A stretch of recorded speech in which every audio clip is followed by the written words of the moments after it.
یزید نے جب عمر بن سعد کو مدینہ سے کوفہ کی جانب عبید اللہ ابن زیاد کے پاس روانہ ہونے کا حکم دیا تو عمر بن سعد کی جگہ پھر ولید بن عتبہ کو مدینہ کا عامل بنا کر روانہ کیا۔ یہی ولید بن عتبہ عامل مدینہ تھا جس نے عبداللہ بن جعفر کی فرمائش پر ایک تحریر اس امر کی لکھ دی کہ اگر حسین مدینہ میں آ جائیں تو ان کو امان حاصل ہے۔ یہ تحریر اپنے خط کے ساتھ عبداللہ بن جعفر نے حسین کے پاس اپنے بیٹوں عون اور محمد کے ہاتھ روانہ کی، جبکہ وہ کوفہ میں حضرت حسین کے پاس جا رہے تھے۔ مکہ سے یزید کی حکومت اٹھ چکی تھی اور وہاں عبداللہ بن زبیر حکمران تھے۔ جب حسین کے شہید ہونے کی خبر مدینہ میں پہنچی تو عبداللہ بن زبیر نے لوگوں کو جمع کیا اور ایک تقریر کی اور کہا، لوگوں، دنیا میں عراق کے آدمیوں سے برے کہیں کے آدمی نہیں، اور عراقیوں میں سب سے بدتر کوفی لوگ ہیں۔ انہوں نے بار بار خطوط بھیج کر با اصرار حضرت حسین کو بلایا اور ان کی خلافت کے لیے بیعت کی، لیکن جب ابن زیاد کوفہ میں آیا تو اس کے گرد لوگ جمع ہو گئے اور حسین کو، جو نماز گزار، روزہ دار، قرآن خواں اور ہر طرح سے مستحق خلافت تھے، قتل کر دیا۔ ذرا بھی اللہ کا خوف نہ کیا۔ یہ کہہ کر عبداللہ بن زبیر رو پڑے۔ لوگوں نے کہا کہ اب آپ سے بڑھ کر کوئی مستحق خلافت نہیں، آپ ہاتھ بڑھائیے، ہم آپ کے ہاتھ پر بیعت کرتے ہیں اور آپ کو خلیفہ وقت مانتے ہیں۔ چنانچہ تمام اہل مکہ نے عبداللہ بن زبیر کے ہاتھ پر بیعت کی۔ بیعت خلافت کی یہ خبر یزید کو پہنچی تو اس نے ایک چاندی کی زنجیر بنوا کر 2 آدمیوں کے ہاتھ ولید بن عتبہ کے پاس مدینہ میں بھیج دی اور لکھا کہ عبداللہ بن زبیر کے گلے میں یہ زنجیر ڈال کر مکہ سے گرفتار کر کے میرے پاس روانہ کرو۔ لیکن بعد میں وہ اپنی اس حرکت پر خود ہی متاسف ہوا، کیونکہ وہ جانتا تھا کہ عبداللہ بن زبیر آسانی سے اپنے گلے میں زنجیر ڈلوانے والے نہیں۔ چنانچہ ولید بن عتبہ نے اس حکم کی تعمیل نہ کی۔ ماہ ذی الحجہ سن 61 ہجری میں حج کے لیے مکہ میں اطراف و جوانب سے لوگ آنا شروع ہوئے۔ یزید کی طرف سے ولید بن عتبہ عامل مدینہ امیر حج مقرر کیا گیا اور وہ مکہ آیا۔ ادھر عبداللہ بن زبیر جدا امیر حج تھے۔ غرض دونوں نے جدا جدا اپنے گروہوں کے ساتھ حج کیا اور کسی نے کسی کی مخالفت نہ کی۔ ولید بن عتبہ نے ایسی تدبیریں شروع کر دیں کہ کسی طرح عبداللہ بن زبیر کو گرفتار کر کے یزید کی خوشنودی حاصل کی جا سکے۔ عبداللہ بن زبیر ولید کے ارادوں سے واقف ہو گیا اور انہوں نے ایام حج کے بعد مطمئن ہو کر یزید کو ایک خط لکھا۔ ولید اگرچہ تیرا چچا زاد بھائی ہے لیکن بہت ہی بے وقوف اور اپنی بے وقوفی سے کاموں کو تباہ کر رہا ہے۔ مناسب یہ ہے کہ کسی دوسرے کو مدینہ کا عامل بنا کر روانہ کر۔ اس خط کے پڑھنے سے یزید بہت متاثر ہوا۔ اس نے سمجھا کہ عبداللہ بن زبیر کا دل میری طرف سے صاف ہے اور وہ ہرگز میرا مخالف نہیں۔ اس سے پیشتر چونکہ مروان بن حکم بھی ولید کی شکایت میں کچھ اسی طرح کے الفاظ لکھ چکا تھا، اس لیے عبداللہ بن زبیر کے اس خط کی نسبت یزید کو کسی بدگمانی کا موقع نہیں مل سکتا تھا، لہٰذا اس نے فوراً ولید بن عتبہ کو معزول کر کے اس کی جگہ اپنے دوسرے چچا زاد بھائی عثمان بن محمد ابی بن سفیان کو مدینہ کا حاکم بنا کر روانہ کیا۔ عثمان بن محمد نے مدینہ میں آ کر میں خواری شروع کر دی، جس سے لوگ بہت ناخوش اور بد دل ہوئے۔ عثمان محرم سن 62 ہجری میں مدینہ کا عامل مقرر ہو کر آیا تھا۔ چند روز کے بعد اس نے شرفائے مدینہ میں سے 10 اشخاص کو منتخب کر کے یزید کے پاس دمشق روانہ کیا۔ اس وفد میں منظر بن زبیر، عبداللہ بن حنظلہ، عبداللہ بن عمرو بن حفص بن مغیرہ بھی شامل تھے۔ یہ لوگ جب دمشق میں پہنچے تو یزید نے ان کی خوب خاطر مدارت کی اور اول الذکر دونوں اشخاص کو 1 لاکھ روپے اور باقی 8 شخصوں کو 10 ہزار درہم انعام دے کر روانہ کیا۔ انہوں نے دمشق میں یزید کے گانے بجانے کی محافل برپا کرنے اور خلاف شرعی کاموں میں مصروف دیکھا۔ واپسی میں سب نے ارادہ کیا کہ یزید کی خلافت کے خلاف کوشش کرنی چاہیے۔ دمشق سے 9 شخص تو مدینہ کی طرف واپس آئے اور 1 شخص یعنی منظر بن زبیر کوفہ کی طرف چلے گئے، کیونکہ عبید اللہ بن زیاد اور منظر بن زبیر کے درمیان دوستی تھی۔ انہوں نے عبید اللہ کی ملاقات کے لیے کوفہ کا عزم کیا تھا۔ جب عبداللہ بن حنظلہ ہمراہیوں کے مدینہ میں آئے تو لوگ حالات معلوم کرنے کی غرض سے ان کے گرد جمع ہو گئے۔ عبداللہ نے کہا، یزید ہرگز مستحق خلافت نہیں، کیونکہ وہ خلاف شرع کاموں میں مصروف دیکھا جاتا ہے۔ اس کے مسلمان ہونے میں بھی کلام ہے، اس سے تو مسلمانوں کو جہاد کرنا چاہیے۔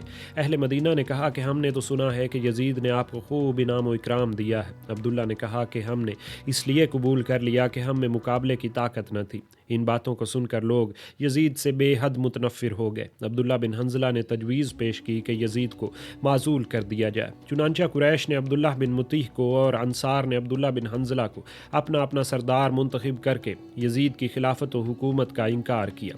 عثمان و محمد مروان بن حکم کی حویلی میں پناہ گزین ہوئے۔ اہل مدینہ نے تمام بنو امیہ کو جو ان کے ہاتھ آئے گرفتار اور قید کر لیا۔ صرف مروان کے بیٹے عبد الملک کو، جو حضرت سعید بن المسیب فقیہ مدینہ کی خدمت میں ہمہ وقت موجود رہتا تھا، مسجد سے باہر کم نکلتا تھا اور بہت ہی عابد اور زاہد اور نیک شخص سمجھا جاتا تھا، کچھ نہیں کہا۔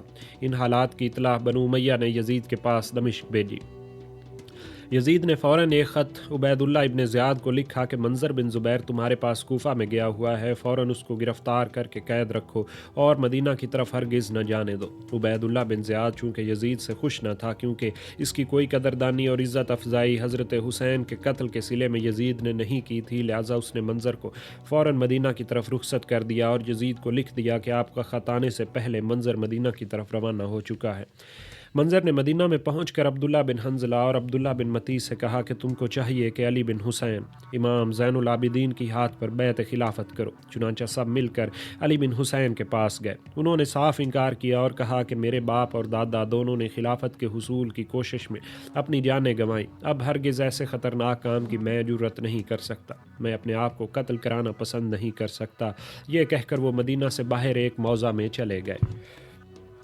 مروان جو مع دیگر بنی امیہ اپنی حویلی میں قید تھا، اس نے عبد الملک کے ہاتھ علی بن حسین کے پاس کہلوا بھجوایا کہ آپ نے جو کام کیا بہت اچھا کیا، ہم اس قدر امداد کے اور خواہاں ہیں، ہمارے بعض قیمتی اموال اور اہل و عیال جن کی اس جگہ گنجائش نہیں ہے آپ کے پاس بھجوائے دیتے ہیں، آپ ان کی حفاظت کریں۔ علی بن حسین نے اس کو منظور کر لیا اور مروان بن حکم نے رات کی تاریکی میں پوشیدہ طور پر اپنے اہل و عیال اور قیمتی اموال علی بن حسین کے پاس اس کے گاؤں میں بھیج دیے۔ علی بن حسین نے مدینہ کے حالات یزید کو لکھ کر بھیجے اور اپنی نسبت لکھا کہ میں آپ کا وفادار ہوں اور بنو امیہ کی حمایت و حفاظت میں ممکن کوششیں بجا لا رہا ہوں۔ یزید نے مدینہ کے حالات سے واقف ہو کر نعمان بن بشیر انصاری کو بلا کر کہا کہ تم مدینہ جا کر لوگوں کو سمجھاؤ کہ ان حرکات سے باز رہیں اور مدینہ میں کشت و خون کے امکانات پیدا نہ کریں۔ نیز عبداللہ بن حنظلہ کو بھی نصیحت کرو کہ تم یزید کے پاس گئے اور وہاں سے انعام و اکرام حاصل کر کے خوش و خرم رخصت ہوئے، لیکن مدینہ میں آ کر یزید کے مخالفت میں آ گئے اور بیعت فسخ کر کے یزید پر کفر کا فتویٰ لگا دیا اور لوگوں کو برانگیختہ کیا۔ یہ کوئی مردانگی اور دانائی کا کام نہیں۔ علی بن حسین المعروف امام زین العابدین سے مل کر میری طرف سے پیغام پہنچاؤ کہ آپ کی وفاداری اور کارگزاری کی ضرور قدر کی جائے گی۔ بنو امیہ سے جو وہاں موجود تھے کہو کہ تم سے اتنا بھی کام نہ ہوا کہ مدینہ میں فتنہ پیدا کرنے والے 2 شخصوں کو قتل کر کے اس کے فتنوں کو دبا دیتے۔ یہ باتیں سن کر نعمان بن بشیر ایک سانڈنی پر سوار ہوئے اور مدینہ کی طرف چلے۔ مدینہ میں آ کر انہوں نے ہر چند کوشش کی اور سب کو سمجھایا، مگر کوئی نتیجہ پیدا نہ ہوا۔ مجبوراً وہ مدینہ سے دمشق واپس گئے اور تمام حالات یزید کو سنائے۔ یزید نے مطلع ہو کر مسلم بن عقبہ کو طلب کیا اور کہا کہ 1000 چیدہ جنگجو ہمراہ لے کر مدینے پہنچو، لوگوں کو اطاعت کی طرف بلاؤ، اگر وہ اطاعت اختیار کر لیں تو بہتر ہے، نہیں تو جنگ کر کے ان سب کو سیدھا کر دو۔ مسلم نے کہا کہ میں فرما بردار ہوں لیکن آج کل بیمار ہوں۔ یزید نے کہا کہ تو بیمار بھی دوسرے تندرستوں سے بہتر ہے، اس کام کو تیرے سوا دوسرا انجام دینے کی قابلیت نہیں رکھتا۔ مجبوراً مسلم نے فوج انتخاب کر کے اپنے ہمراہ لیے اور تیسرے روز دمشق سے روانہ ہو گئے۔ یزید نے رخصت کرتے وقت مسلم کو نصیحت کی کہ جہاں تک ممکن ہو نرمی اور درگزر سے کام لے کر اہل مدینہ کو راہ راست پر لانے کی کوشش کرنا، لیکن جب یہ یقین ہو جائے کہ نرمی اور نصیحت کام نہیں آ سکتی تو پھر تجھ کو اختیار کامل دیتا ہوں کہ تو کشت و خون اور قتل و غارت میں کمی نہ کرنا، مگر اس بات کا خیال رکھنا کہ علی بن حسین کو کوئی آزر نہ پہنچے، کیونکہ وہ میرا وفادار اور خیر خواہ ہے۔ اس کا خط میرے پاس آیا ہے، جس میں لکھا ہے کہ مجھ کو اس شورش اور بغاوت سے کوئی تعلق نہیں۔ یزید نے مسلم بن عقبہ سے یہ بھی کہا کہ اگر تیری بیماری بڑھ جائے اور تو فوج کی سپہ سالاری خود نہ کر سکے تو مناسب سمجھتا ہوں کہ حسین بن نمیر تیرا قائم مقام ہو اور تو بھی اس کو اپنا نائب مقرر کر۔ اس فوج کو رخصت کرنے کے بعد اس روز یزید نے عبید اللہ ابن زیاد کے پاس ایک قاصد خط دے کر بھیجا۔ خط میں لکھا تھا کہ تو کوفہ سے فوج لے کر مکہ پر حملہ کر اور عبداللہ بن زبیر کے فتنے کو مٹا۔ عبید اللہ بن زیاد نے جواباً لکھا کہ 2 کام مجھ سے نہیں ہوں گے، میں حسین کے قتل کرنے کا کام کر چکا ہوں، اب خانہ کعبہ کو ویران کرنے کا دوسرا کام مجھ سے نہ ہوگا، یہ کام کسی دوسرے شخص کے سپرد کرنا چاہیے۔ مسلم بن عقبہ جب فوج لیے ہوئے مدینہ کے قریب پہنچا تو مدینہ والوں نے عبداللہ بن حنظلہ سے کہا کہ بنو امیہ جو مدینے میں موجود ہیں، یہ دمشق کے فوج آنے پر سب دشمنوں سے جا ملیں گے اور ہم کو اندرون بیرونی لڑائی میں مبتلا کر کے سخت نقصان پہنچائیں گے۔ مناسب یہ ہے کہ ان سب کو مسلم کے پہنچنے سے پہلے ہی قتل کر دیا جائے۔ عبداللہ بن حنظلہ نے کہا، اگر ہم نے بنو امیہ کو قتل کیا تو یزید تمام شامیوں کو اور عبید اللہ تمام عراقیوں کو لے کر چڑھ آئیں گے اور ہم سے ان کے قصاص کا مطالبہ کریں گے۔ مناسب یہ ہے کہ ہم تمام بنو امیہ کو بلا کر ان سے اقرار لیں اور اس بات کی قسم دیں کہ وہ ہم سے نہ لڑیں گے اور ہمارے خلاف کسی قسم کی مدد حملہ آور افواج کو نہ دیں گے۔ یہ عہد و اقرار لے کر ہم ان کو مدینہ سے باہر نکال دیتے ہیں۔ سب نے اس رائے کو پسند کیا اور عبداللہ بن حنظلہ نے تمام بنو امیہ سے مذکورہ عہد و اقرار لے کر مدینہ سے رخصت کر دیا، بجز عبد الملک بن مروان کے کہ اس کو مدینہ میں رہنے کی آزادی حاصل رہی۔ ان لوگوں کی وادی القرہ میں مسلم بن عقبہ کے لشکر سے ملاقات ہوئی۔ مسلم نے ان سے پوچھا کہ ہم کو مدینہ پر کس طرف سے حملہ آور ہونا چاہیے۔ انہوں نے اپنے عہد و اقرار کا لحاظ کر کے مسلم کو جواب دینے سے انکار کر دیا اور اپنے عہد و اقرار کا عذر پیش کیا۔ مسلم نے پوچھا کہ تم میں سے کوئی ایسا شخص ہے جس نے کوئی عہد نہ کیا ہو اور اس سے قسم نہ لی گئی ہو؟ انہوں نے کہا کہ ہاں، عبد الملک بن مروان ایک ایسا شخص ہے کہ وہ مدینے میں موجود ہے۔ مسلم نے کہا کہ وہ نوجوان ہے، ہم کو تجربہ کار بوڑھے شخص کی ضرورت ہے جو ضروریات جنگ سے واقف ہو۔ انہوں نے کہا کہ وہ نوجوان بوڑھوں سے بہت بہتر ہے۔